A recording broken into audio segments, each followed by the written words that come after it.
Hello, truth seekers. Lawrence here, and welcome to Easy Enlightenment. So, today let's explore on the impulsive nature. Definitely, everyone has it, especially the pre enlightenment journey. It is there.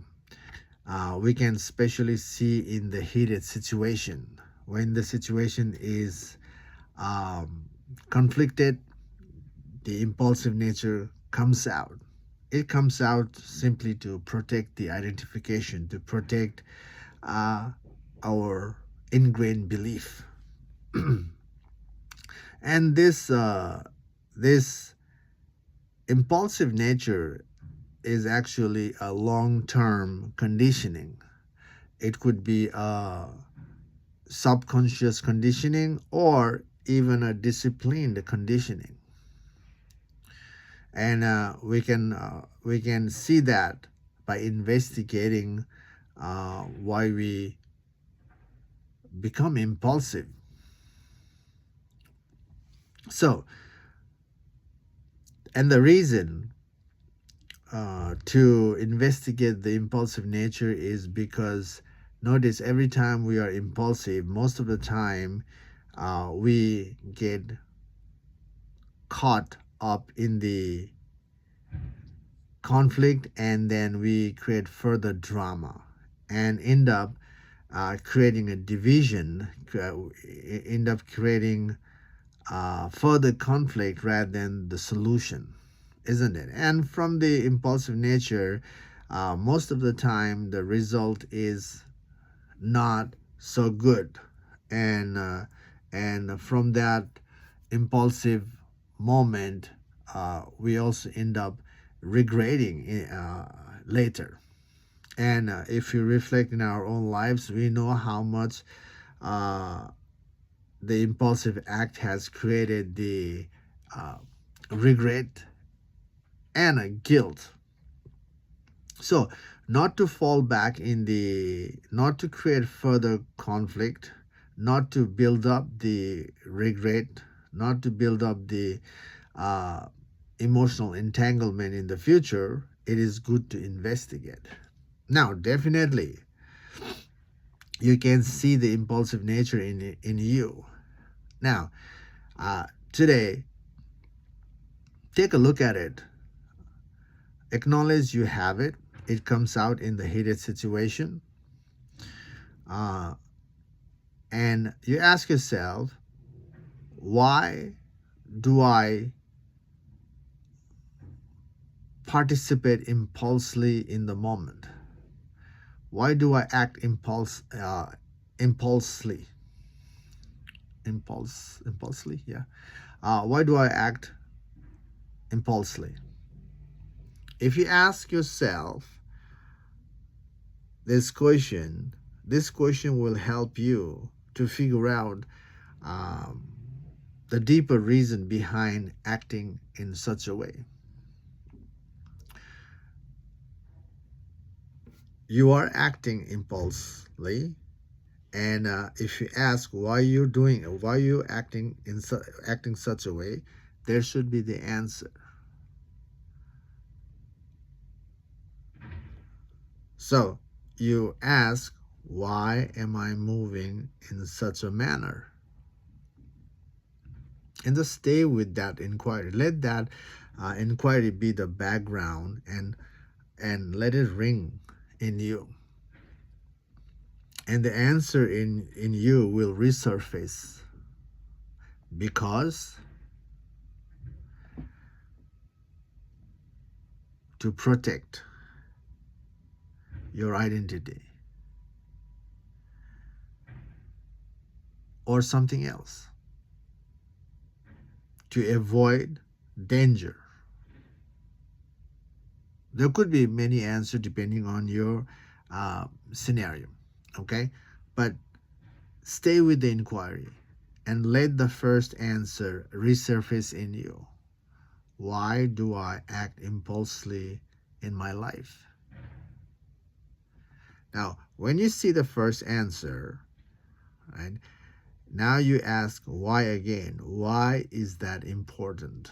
Or why this answer is there in me? the second why is going to help you get the second answer. And basically, keep using why no matter what answer will resurface in you.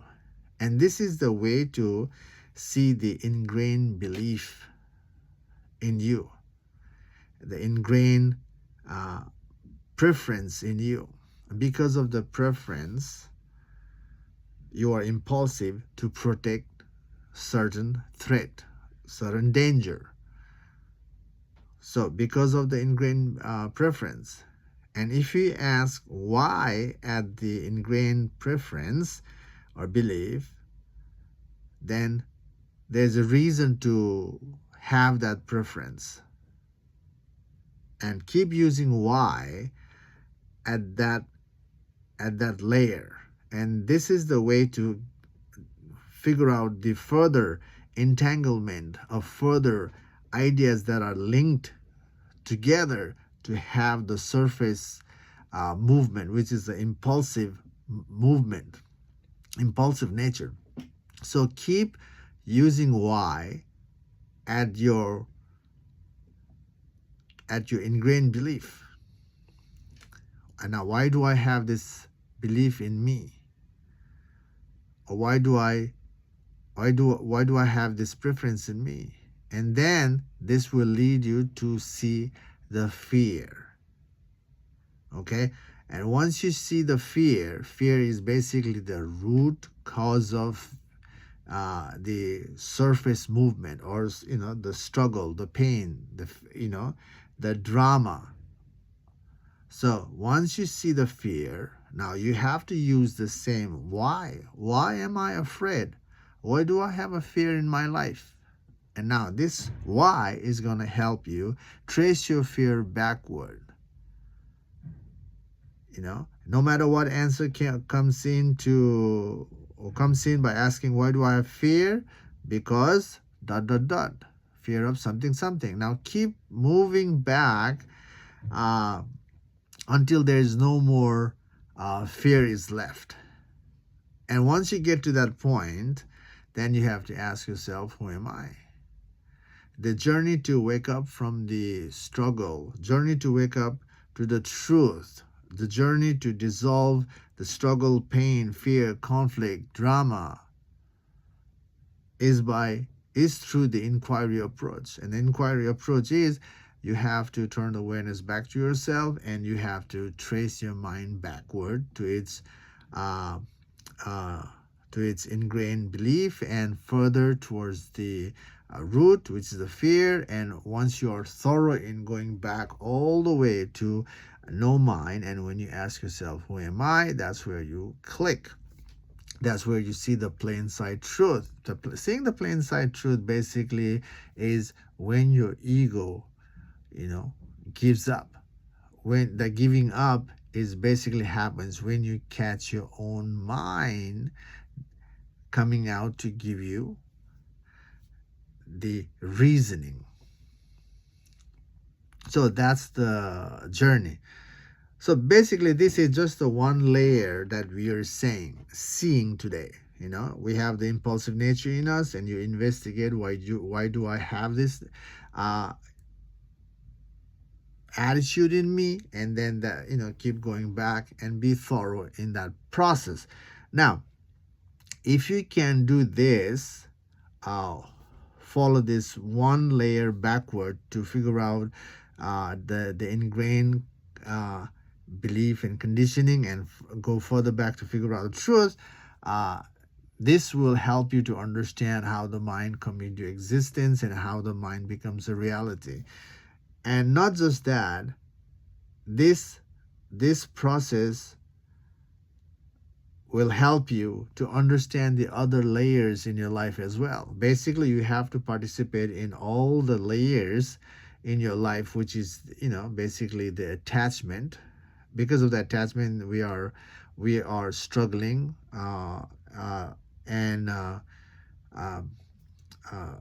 and because of that, there is fear in life, or vice versa. Because of the fear, there is attachment. So basically, we have to look into our fear and attachment, and we have to investigate all aspects of our life. In all aspects of our life, we are attached to certain things, and the reason for attachment is the safety, comfort, um, basically to avoid fear. So we have to be thorough in all aspect of our all aspect of our lives. When we are thorough, that itself is the real preparation to figure out the unchanging truth in oneself. So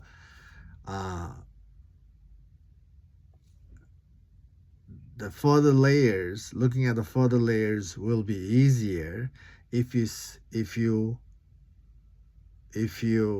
stay with one layer and follow it backward until you figure out the ingrained belief, fear, and to no mind. If you do that, if you follow all the way back by staying in one, by looking at one situation, that one tracing back situation makes the other tracing back work easier.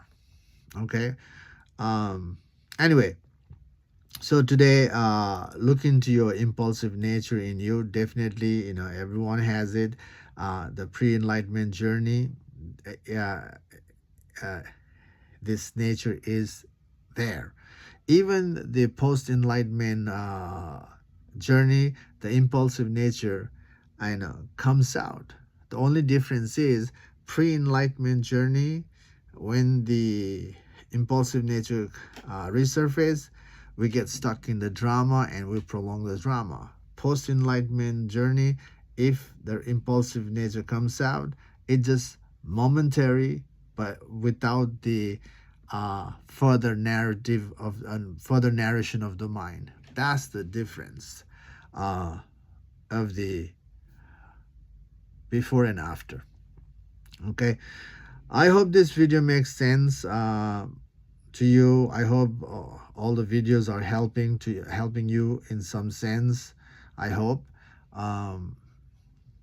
Yeah. Don't give up your practice, especially when you don't see the don't if you don't see nothing is happening in your practice. Basically, it's happening. You know, if you